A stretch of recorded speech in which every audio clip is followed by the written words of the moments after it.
along, we're going to spend a little bit of time with Justin Grubb. So Justin is a filmmaker. He's a photographer, a published writer, naturalist, and co-founder of Running Wild Media. With years of international wildlife research and teaching experience, he combines those two fields to enhance science communication. So it's brought him to incredible places all around the world, producing amazing media to bring back and inspire people and get people excited and passionate about wildlife and the environment.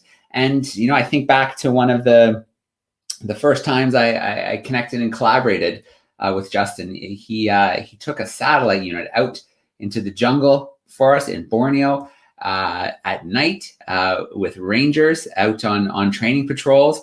And it's an event that's always kind of stuck with me. And I know the students who took part in it, some of them still talk about that event. So Justin, it's so great to have you joining us live today. We're looking forward to talking to you a little bit about the rangers in Indonesia. Yeah, well, it's absolutely wonderful to be here with you guys, and I'm really excited about World Ranger Day. It's a really important day, and it's a good time for us to kind of reflect on all the hard work that those rangers are doing out there in the world to help protect biodiversity and preserve our natural places. So, yeah, and you get to see a lot of that firsthand, and it wasn't too long ago that you were back and in the field.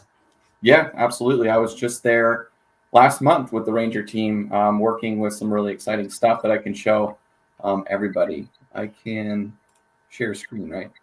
Yeah, absolutely. Cool. All right. And then share audio.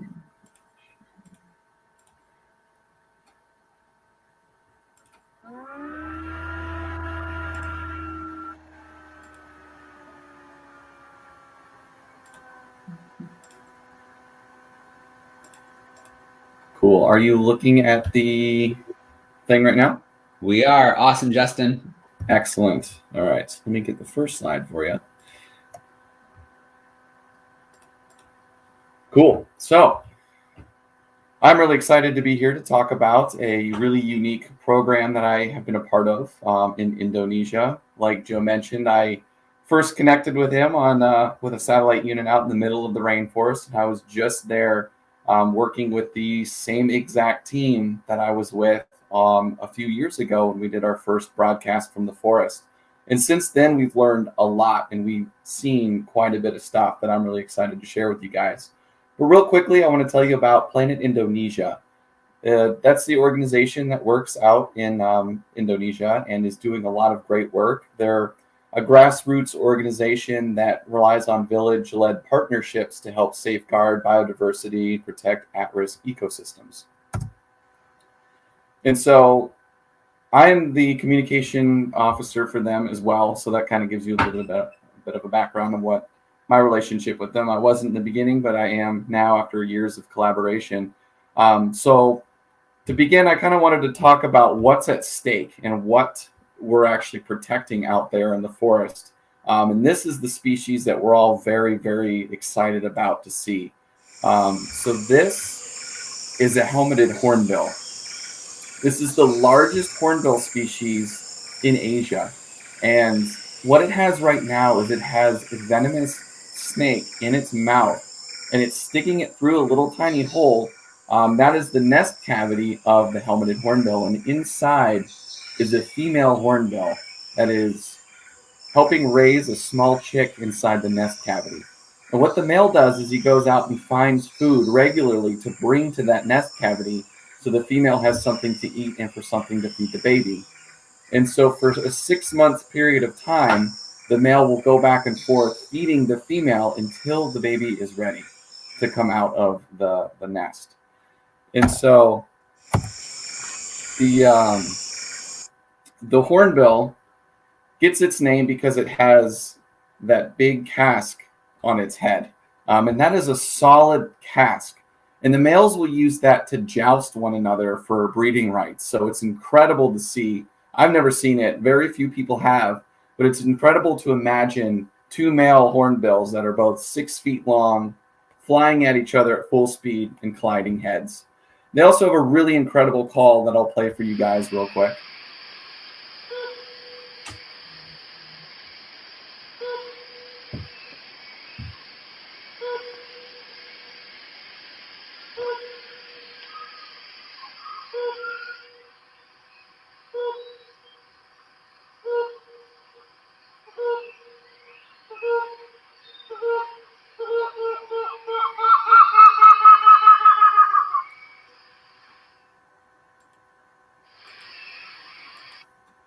So that call is very distinct, and it's almost like maniacal laughing out in the rainforest. So when you hear it, you know the hornbill is somewhere close.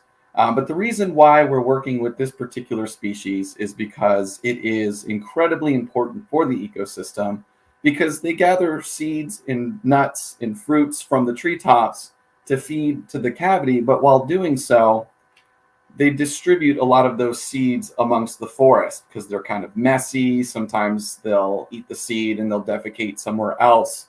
And that allows the forest to have a very nice distribution of biodiversity. So different tree species get spread around the forest by this particular bird. So it's really good for the environment to make sure that all the other species that live in this habitat have enough diversity of trees to access. And so we want to protect this bird. But they are critically endangered because of that casque. So people like to carve that casque into earrings or necklaces or various trinkets that they can sell on the market. And that's what makes this bird very valuable in the black market. In fact, that casque is worth $6,000 per kilogram, which is about 3 times more than elephant ivory is. And this casque is considered rose ivory because of its pinkish yellowish hue to it, and it's also very easy to carve, so it's very sought after. The thing is actually made of keratin, so the same stuff that rhino horn is, or our hair, or our fingernails.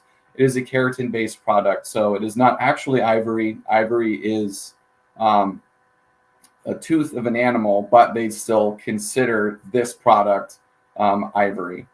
And so it is very rare throughout its range. It lives in Southeast Asia, Thailand, Malaysia, Borneo, but one of the most robust populations are in Borneo. So we sought out to protect this bird, and the way that we did that was through ranger patrols. And so what these patrols that we set up were, when I did the first call with Joe, we had set out on our very first Smart Patrol. And back then we had helmeted hornbills kind of in the area, but we hadn't had any nests identified. Several years later, we have multiple nests of helmeted hornbills identified. And these rangers go out and they protect those specific nests. And so to get an idea of what they do, they walk around the forest with technology. So SMART is the spatial monitoring and reporting tool. And what they do is they have cameras that they take photos of. They'll use GPS units to mark coordinates of things that they're looking for, and they'll write it down on their sheet so that they can upload that information later using GIS software, so they can track exactly what is going on with the forest. And so when they go out, they're looking for any disturbances, any human activities, any pollution, any evidence of hunting. If they see any snares or any traps out in the forest, they will go ahead and remove those traps so that they do not harm the animals. And they particularly work in areas that are being protected by the government. And so their presence is extremely important in helping safeguard a lot of the animals that they're finding in the forest. They're also looking for biodiversity. They're taking notes on plant life, animal observations, which is really important for informing management decisions on what species are present, what are absent, and what the teams are finding. And so we are going to talk a little bit about how this kind of fits in with our holistic approach to conservation. So in order to protect the species that are in the various project sites that we're working in, and we work in 3 major project sites in West Kalimantan, Borneo. So Borneo is one of the many islands in Indonesia, and we're on the western part of that island, which is where a lot of these really incredible species live, including the helmeted hornbill. So working there, it's not just about the smart patrols. They all kind of fit within more of a holistic approach to what Planet Indonesia does to conserve the species. So the smart patrol is one element of something called a conservation cooperative, where this cooperative is an agreement between the government, the local villages that are associated with areas that have helmeted hornbills or other endangered species, and Planet Indonesia.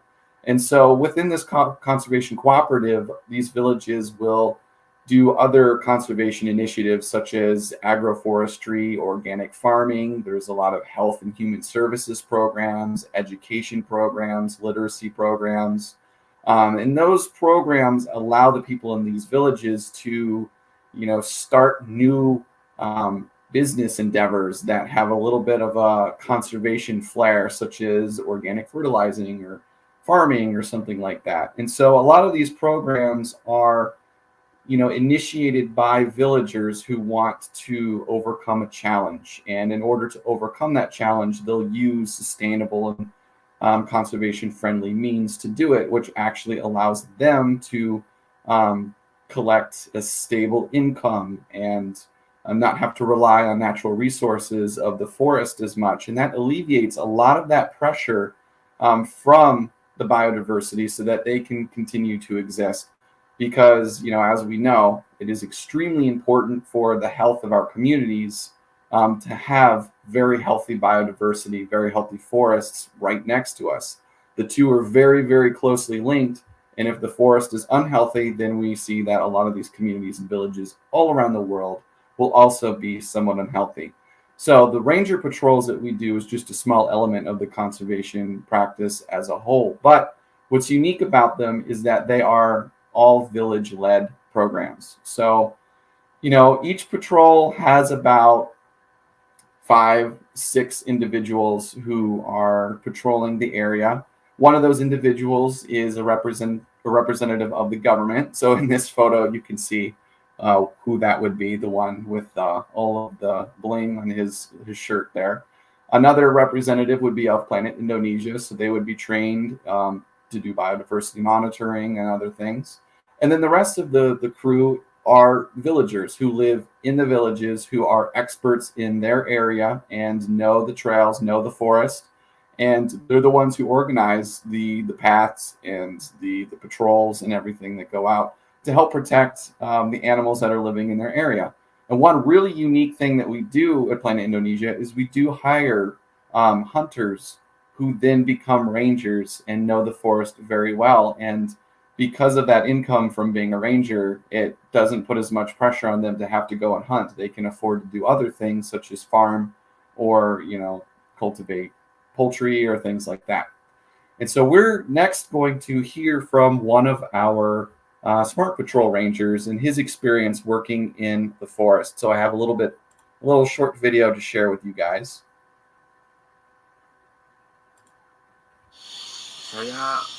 Nama saya Itusius.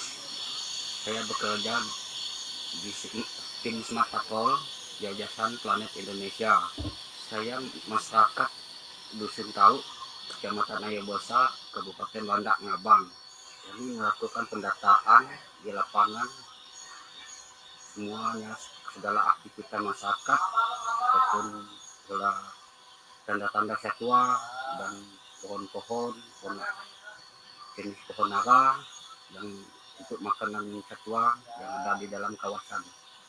Yang pertama kami harus mendata aktivitas masyarakat yang bekerja di dalam kawasan. Kami itu yang kami maksudkan pendataan. So it's hard to hear him because the forest in Indonesia is so loud and the conditions there are so tough to work in. Every time I go there, I'm just absolutely sweating and overheating and stuff. So the work that they do is very commendable because those are not easy conditions to live in and work in and everything. So they do a fantastic job at protecting the forest. But in addition to the terrestrial smart patrols that we run, protecting the helmeted hornbill and other species like that, we also do marine-based smart patrols. And so what that means is these rangers, same team dynamic, the same jobs with the GPS units, the cameras, the data collection, looking for very similar things. They'll actually go out on boats and they'll patrol mangrove forests to protect against overexploitation, habitat loss, all that kind of stuff. And so this is in a coastal site in Kubu Raya in Indonesia.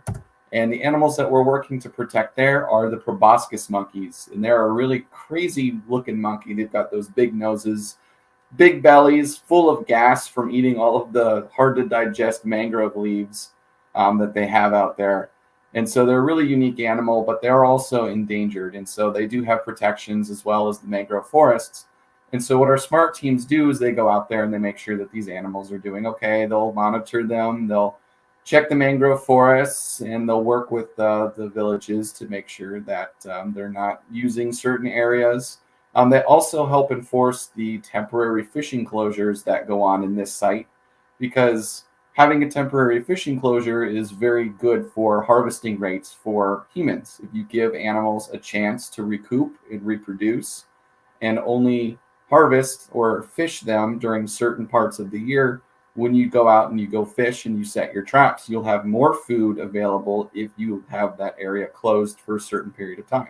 So these rangers will enforce those by putting up signs and making sure that people aren't fishing in those areas. They'll also make sure that people from other communities aren't coming into these villages and fishing and exploiting their resources. So it's a really good way to help protect the communities and make sure that they have control and access to all of the food within their area. Another animal that is really cool that we work with is the silvered langur. And you got a little baby there right in the middle that's looking right at you. When they're born, they're a bright orange color, but they turn brown and then black as they get older. This is another species that was kind of rare when we started working in this area, but because of the smart patrols and because of the work that they've been doing, we're starting to see these langurs kind of come closer to the communities, and you can see them running around in the treetops associated with the coastal sites in Kubu Raya. So by the numbers, it's kind of crazy. So total villages that we work with across 3 project sites are 12. And the number of smart patrol teams that we have are 12. So, you know, every village has its own team, and they have multiple villagers who do contribute to the smart patrol teams very enthusiastically. They love what they're doing. Every time I go out with the teams, they're very excited to go out and see the forest and see the wildlife and everything. And they have patrolled for a total of 3,316 hours. So if you were to add all of that up and do it straight, it's about 140 days worth of time that they're out there. And that does not include like rest time and sleeping time. That is active patrol hours. They also have patrolled since the beginning of this year 5,964 kilometers. So if you're in the United States, that is approximately 3,700 miles. And that is about the distance from Augustus, Maine, walking all the way to San Francisco. And it's only July. Like, they've only done half a year so far.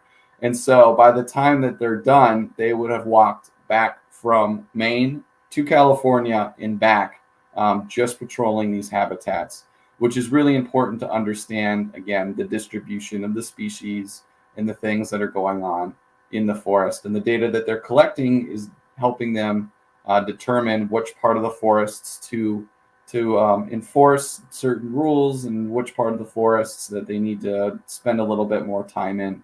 And so this type of patrol, the smart patrol, has really changed the game when it comes to patrolling and protecting wildlife, not just in Indonesia, but all over the world. And so if you guys want to connect and learn a little bit more about Planet Indonesia, the website's right there, planetindonesia.org. You can find us on Instagram. You can find us on Facebook, Twitter. And if you have any questions at all after this, we should have some time to do some Q&A. But if you have additional questions, you are more than welcome to email me at justin@planetindonesia.org.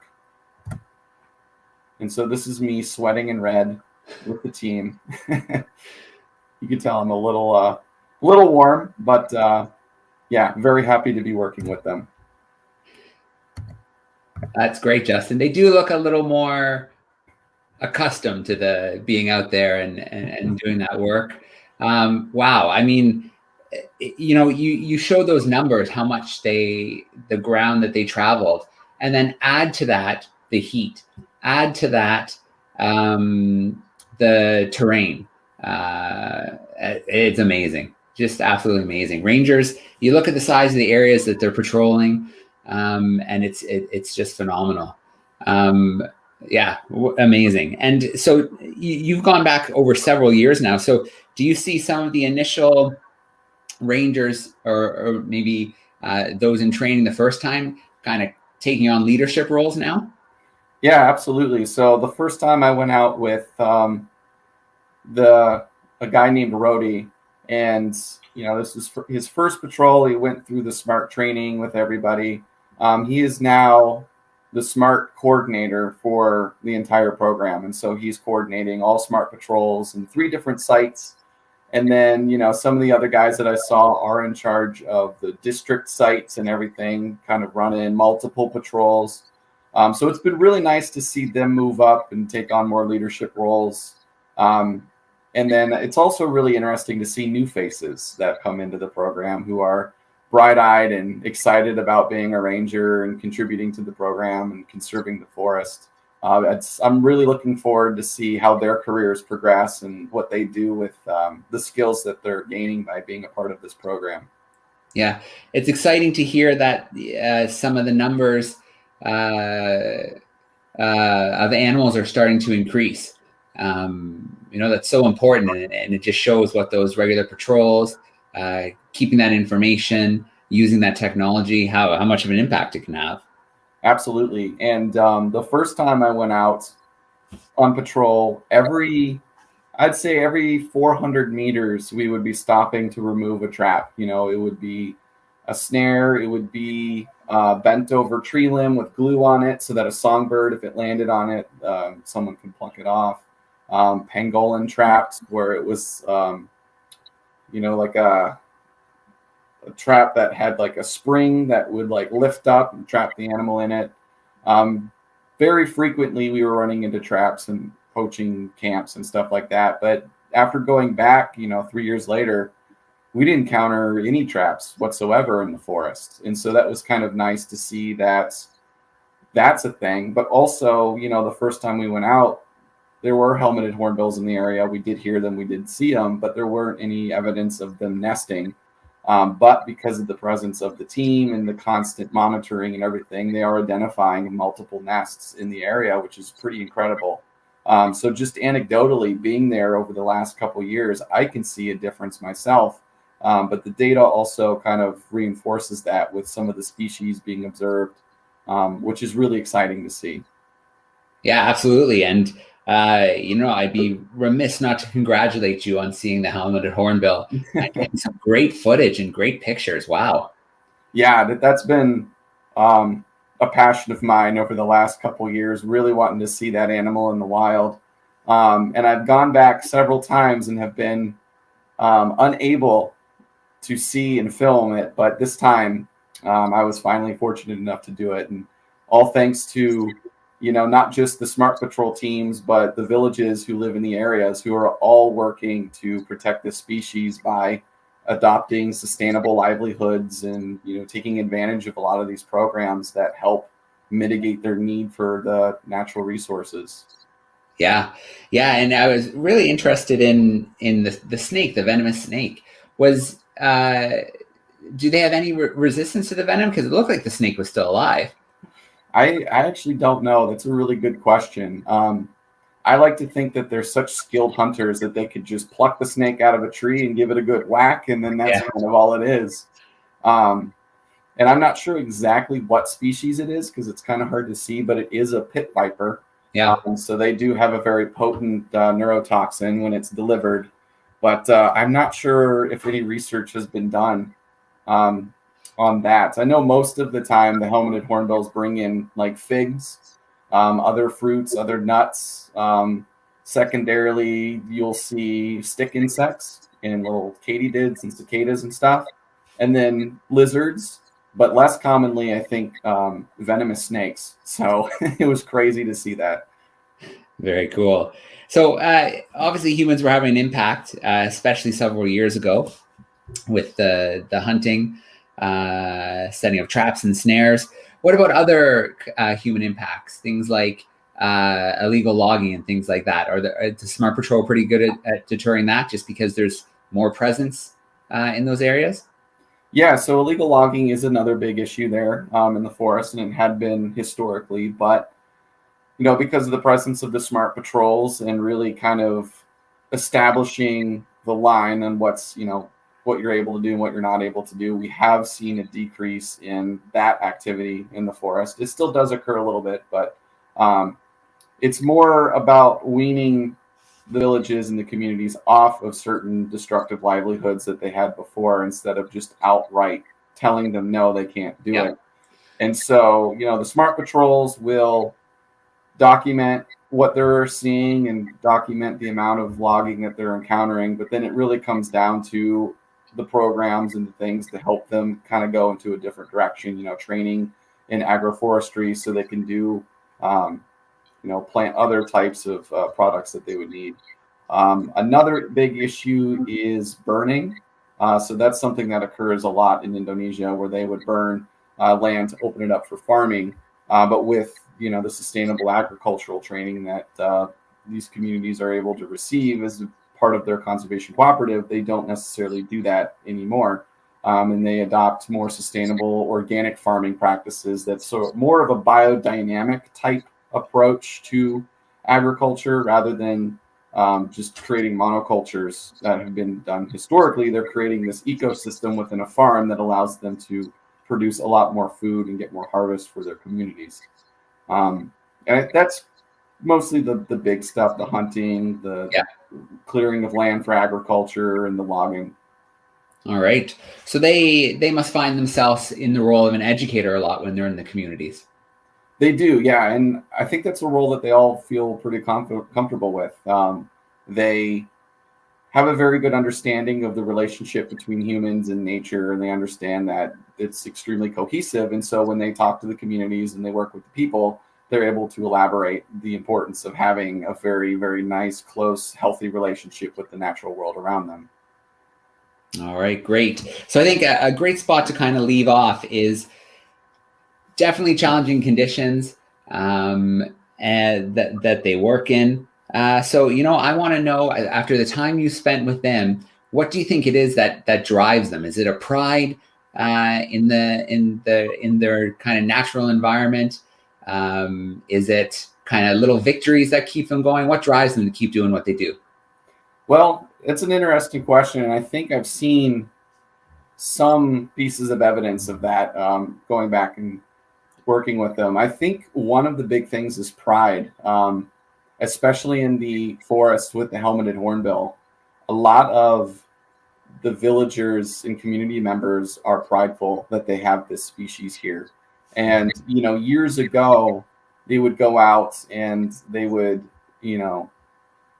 poach this animal. But now it's become kind of a taboo. It's like a shameful behavior if you go out and you take an animal like that out of the forest. And so, that sort of cultural shift is really interesting to see, because within their culture, the helmeted hornbill has always been sort of revered as an example of like a monogamous relationship, because males and females form a pair for life. And so there's a lot of like legends and stories about this bird and how it could be used as an example for humans. And so again, they're starting to go back to that, to where they're very prideful of having this animal being so close to their communities, and very excited to see the bird and very happy to hear it call throughout the rainforest. And I think that's a lot of what drives many of these rangers. But also, it's just a really cool job. You get to spend time out in the forest. You get to see really interesting things. You get to spend time next to a campfire and sleep in a hammock. And so there's also that like adventure exploration aspect to it as well, that we all sort of find attractive. And so between those two, I think that's kind of what motivates them. Yeah, I'm definitely seeing a lot of pluses, a lot of fringe benefits to the gig. Well, Yeah. Justin, it's always great to see you and catch up a little bit. I had a feeling that you had a pretty great time out there, and the pictures definitely show that. And thanks for bringing the Smart Rangers in Indonesia to this festival on World Ranger Day. Yeah, absolutely. It was a pleasure talking to you guys. And if you want to learn any more about the patrols that we're doing, visit planetindonesia.org. Awesome. Good stuff. Well, I hope you have a great weekend, and I'm sure it won't be too long before we're catching up about something. Awesome. Sounds good. All Looking right. forward to the rest of the festival. Awesome. Thanks, Justin.